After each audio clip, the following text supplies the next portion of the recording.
ಅಲ್ಲಿ ಸ್ಟಫ್ ಇದೆ. ಯಾವತ್ತು ಸಬ್ಜೆಕ್ಟಲ್ಲಿ ಸ್ಟಫ್ ಇದ್ದರೆ ಡೆಫಿನೆಟ್ ಆಗಿ ಒಂದು ಮಾರ್ಕ್ ಮಾಡುತ್ತೆ. ಈ ಪಿಕ್ಚರು ಒಂದು ಮಾರ್ಕ್ ಮಾಡುತ್ತೆ ಇಂಡಸ್ಟ್ರಿಯಲ್ಲಿ. ಆಮೇಲೆ ಇನ್ನೊಂದು ಅದು ಹೇಳಬೇಕು, ಶರಣ್ ಅವರು first time it's total different role. ಯಾವುದು ಬೇರೆ ಪಿಕ್ಚರಲ್ಲಿ ಕಾಮಿಡಿ ಅಥವಾ ಟೈಮಿಂಗು ಇದು ಟೋಟಲ್ ಕಾಂಟ್ರಾಸ್ಟ್ ರೋಲ್ ಮಾಡಿದ್ದಾರೆ. ಪಿಕ್ಚರ್ ಬಗ್ಗೆ ಹೇಳೋದಂದರೆ I think everybody is done a good job.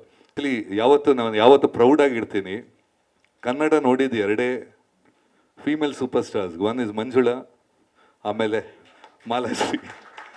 ಆ ಲೆವೆಲ್ಗೆ ನನ್ನ ಲೆಕ್ಕದಲ್ಲಿ ಇನ್ಯಾರು ಹೋಗೋಕ್ಕೆ ಸಾಧ್ಯ ಇಲ್ಲ.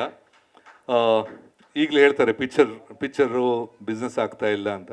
ಮುಂಚೆ ಏನಿಲ್ಲ, ಒಂದು ಡೇಟ್ ಅಂತ ಆಗಿದ ತಕ್ಷಣ ಅದೇನು ಇಟ್ಕೊಂಡು ಫಿನಾನ್ಸ್ ಏನೋ ಅಗತ್ಯ ಇರಲಿಲ್ಲ. ಡೇಟ್ ಸೈನ್ ಆಗಿದೆ ಅಂತ ಅಲ್ಲಲ್ಲ, ದಿನಕ್ಕಲ್ಲ ನಾನು ಹೇಳೋದು. ಒಂದು ಸೈನ್ ಮಾಡಿದ ತಕ್ಷಣ ನಿಮಗೆ ದುಡ್ಡು ಅಗತ್ಯ ಇರಲಿಲ್ಲ ಆಟೋಮೆಟಿಕ್ ಮಾರ್ಕೆಟಿಂದ. ಮುಂಚೆ ಎಲ್ಲ ಬರೀ ಫೋಟೋ ಒಂದು ಮಾಡಿದ ತಕ್ಷಣ ಥಿಯೇಟ್ರಿಂದ ಬರೋದು, ಡಿಸ್ಟ್ರಿಬ್ಯೂಟರ್ಸಿಂದ ಬರೋದು, ಒಂಥರ ಬಿಸ್ನೆಸ್ ಅಂದ್ರೆ ಆ ಥರ ಇರ್ತಿತ್ತು. ಇನ್ನು ಮತ್ತೆ ಅದೇ ಥರ ಇಂಡಸ್ಟ್ರಿ ಆಗಬೇಕು ಅಂತ ನನ್ನ ಆಸೆ. Let's see. ಯಾಕೆಂದರೆ ಈಗ ಇಟ್ಸ್ ಗೋಯಿಂಗ್ ಟು ಸ್ವಲ್ಪ ಫೇಸ್ ಕಮ್ಮಿ ಆಗಿದೆ. ಯಾಕೆಂದರೆ OTTs ಆಗಲಿ, ಸ್ಯಾಟಲೈಟ್ಸ್ ಆಗಲಿ ಸ್ವಲ್ಪ ಸೇಲ್ ಕಮ್ಮಿ ಇರೋದ್ರಿಂದ. ಆಮೇಲೆ ಬಜೆಟ್ಸ್ ಆರ್ ಸೋರಿಂಗ್ ಹೈ. ಈಗ ಹಳೆ ಬಜೆಟ್ ಅಲ್ಲ, ಈಗ ಪಿಕ್ಚರ್ ಮಾಡ್ಬೇಕಂತ ಸಿಕ್ಕಾಪಟ್ಟೆ ಬಜೆಟ್ ಬೇಕಾಗತ್ತೆ. ಸೊ ಇಂಡಸ್ಟ್ರಿ ನನ್ನ ಲೆಕ್ಕದಲ್ಲಿ ಸ್ವಲ್ಪ ಟ್ರಾನ್ಸ್ಫಾರ್ಮೇಷನ್ ಆಗುತ್ತೆ. ಯಾಕೆಂದರೆ ಇಂಥ ಟೈಮ್ ಬಂದಾಗಲೇ ಟ್ರಾನ್ಸ್ಫಾರ್ಮೇಷನ್ ಆಗೋದು.